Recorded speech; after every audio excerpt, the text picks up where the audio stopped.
to be back in the Philippines. Really, really good. Sobrang masaya ako talaga. So, kamusta yung Tagalog mo? Mas improve kumpara dati kasi naintindihan ko much more than then. Pero I'm doing Tagalog lessons, so I really want to be fluent talaga. So that's the goal. Bakit ka nawala?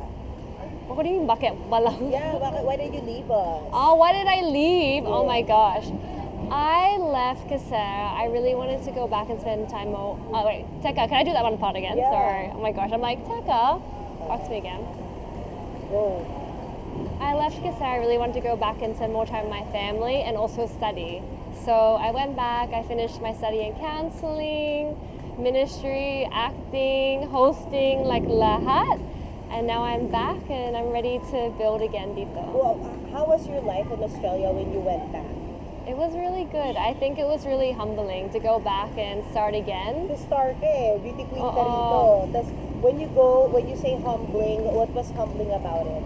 I think it was because I literally, I guess, walked away from my dream career and started again and went back to school and just got a normal job and just built a whole life again. Mm-hmm. So it was like walang title, nothing. I was just Chanel. Who's Chanel without the title? I'm sure it was quite the journey, right? Sabi mo kasi humbling. How is it for a star, di ba? To go back to her roots, strip off herself from a title, do a day job. A lot of day jobs to figure it out while you're studying as well. I would say the real Chanel, she's me. I don't know, I just feel like for me going back, it was humbling because I didn't have those opportunities anymore like I did before. I had to start again, work really hard, study, and to build my credibility over there to be able to do what I do now. Because I host over there now, but I had to work really hard to get there. And the real Chanel, I guess, is me. It's always been the same, but I think it was humbling because you're just you.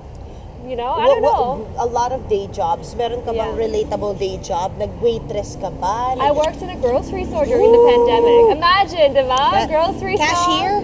Oo. That's so cool. I used to get oxed out of the checkout. What? Ano nireklamo ka? Hindi naman. Oh, Bakit? no.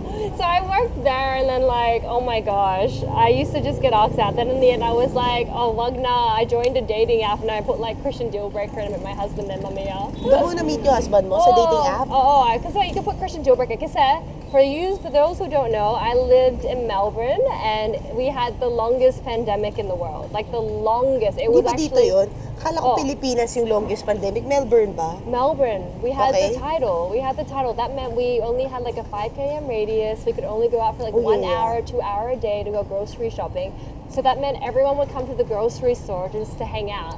And that's Na-meet mo sa grocery? Oh, no, not my husband. Beryl, that's where they would meet. Everyone would meet at the grocery store. Talaga. Because that was the only place you could go.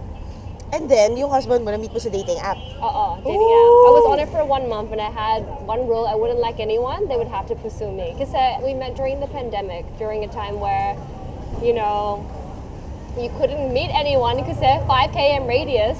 So that meant anyone you would meet was only at the grocery store. So doon kayo nag-date? What were your dates like? A lot outside. We would go bike riding, walking, everything like that. And then in the end, we ended up going back into pandemic. And during that time, because you could only go out 1 hour a day, he ended up moving into my apartment building. No. So then we would see each other once in a while. Yeah. Wow. Kaya how many months before you got together seriously? Oh, seriously? Mabilis din. No naman. So I was like to him, we're not dating. I don't know you. We're just friends. Because I got advice given to me, which was always build the friendship first and make sure that your foundation is strong. So for us, it was aligning to make sure that we had the similar pathway. Mm-hmm. And then after that, I was like, I'm ready to date you now, which was probably 6 weeks into it. And then about 2 months, he already asked me to be his girlfriend. Oh, and I was like, Then you got married last December. Last October. October. So we Q4. We dated for about a year and a half now. Ooh. And then he asked me, and then we got engaged, and then got married about 2 years in. Oh, congratulations. And it's a modern marriage because he's based in Australia. Yeah. And then you go back and forth. go back and forth. He's and supportive. Very supportive. And speaking of back and forth, bumalik ka na nga rito. Bakit ka biglang bumalik? What made you say, hey, parang I miss the Philippines. I want to go back and do my dream job? He said it's my home. Diba? I'm Filipino, so Uh-oh. it's always there. And my heart has always been for here in Southeast Asia, and bakit, diba? Why not, right?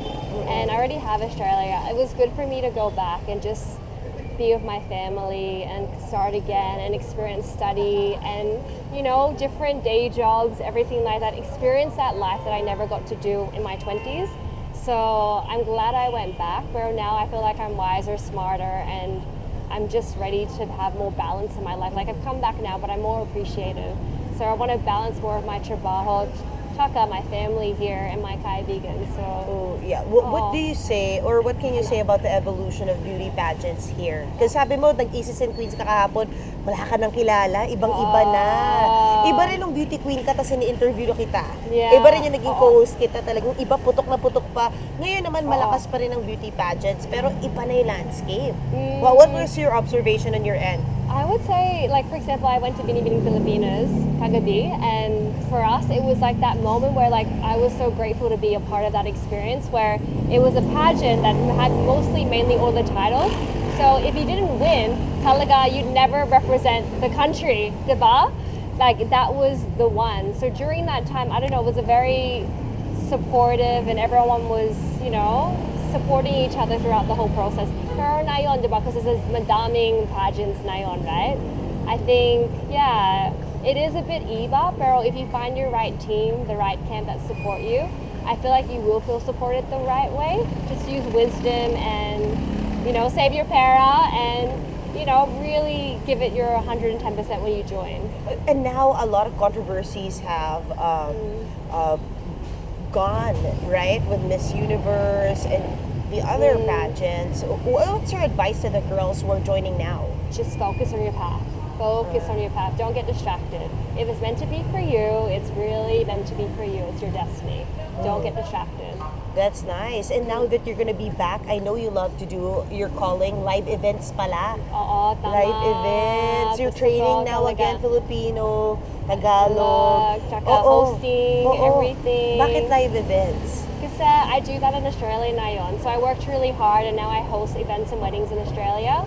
Pero I want to do it here kasi sobrang masaya, diba? I-DM ka nila pag narinig nila yung rate mo, baka Yeah. lahat ng tao kunin ka na. Oo, yeah, Oo, diba? may promo rate ka na. Yeah. But not for long.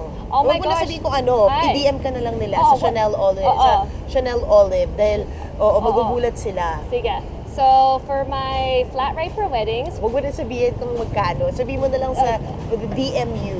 ano ba? Direct message ka. Direct message to book me na? Yeah, to book Sige. you. Kasi grabe rin pala talaga Yeah, yeah. yung, I mean, it's sulit na sulit because you write your Yeah, scripts, etc. But then I was talking to Isarban. She's like, here I won't need to. So I don't know if I would suggest that though. Ano? Dito, syempre iba dito. Yeah. Dito kailangan may script ka na kasi Yeah, they Filipino, do, yeah. very cultural. But right now, and you're gonna be based in Malaysia and Philippines. That's tama? the goal. Husband, if you're watching this, that's Yes. the plan, right? Back and forth. Syempre alam mo na yung very Pinoy question. Baby, motherhood, is that in the pipeline? Oh, definitely. Because I want to be a mom one day. Pero right now, in the Not in the few, not in the few years. I want to focus on my career. Oh. And I also have all these pangharap I want to achieve, and I feel like, not saying you can't do that as a mom, but I know that when I become a mom, there will be sacrifice that comes with that, and I want to prioritize my child. Yeah, we do So- understand that. May kailangan ka pa ilatag bago ka magkaanak. Oo, tama. Yeah. So, what can you say about the winners of Binibining Pilipinas? Oh, I would say they did really well. It was a tough competition, pero I feel like the right babaes pushed through and they won their right placement. Do you It was feel really like good. was it harder to win right now? Is it harder to win right now than your time? Iba rin That's a kayo? good question. sobrang iba kasi there were more crowns, diba? Oo. And so that meant you had more girls coming in fighting for, like, let's say universe, right? And international and intercontinental, supranational, globe, grand international. We had so many crowns. So you had so many girls passionate about each crown, right, coming in to compete. Whereas ngayon there was two, right? So it'd be girls that are really passionate about those crowns coming through. So of course, diba, it's different, but it was still competitive. And the girls did really well, and they handled themselves really well, and it was good to watch. Aw, Yeah. congrats, Chanel.